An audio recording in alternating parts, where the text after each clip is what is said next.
BR Ambedkar Konaseema జిల్లా అమలాపురంలో supreme court ప్రధాన న్యాయమూర్తి జస్టిస్ గవాయ్పై జరిగిన దాడికి నిరసనగా జిల్లా కలెక్టరేట్ వద్ద ఎంఆర్పీఎస్ నాయకులు కార్యకర్తలు ధర్నా నిర్వహించారు. అనంతరం కలెక్టరేట్కు వినతి పత్రం సమర్పించారు. ఎంఆర్పీఎస్ ఎంపీఎస్ జాతీయ నాయకులు సామ్రాట్ మధు మాదిగ మాట్లాడుతూ జస్టిస్ గవాయ్పై దాడిని నిరసిస్తూ ఎంఆర్పీఎస్ కృష్ణ మాదిగ పిలుపు మేరకు ఈ ధర్నా కార్యక్రమం నిర్వహించడం జరిగిందని తెలిపారు.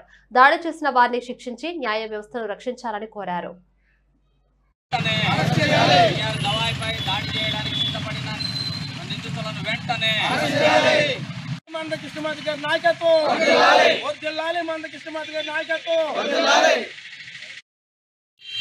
ఎంఆర్పీఎస్ ఎంఎస్పీ జాతీయ నాయకులు డాక్టర్ బిఆర్ అంబేద్కర్ కోనసీమ జిల్లా ఇన్ఛార్జ్ ఈరోజు మాన్యశ్రీ మందాకృష్ణ మాదిగ గారి ఆదేశాల మేరకు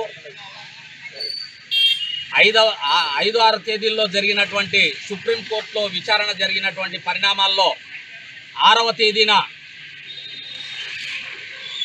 గౌరవనీయులు జస్టిస్ సిజే గారి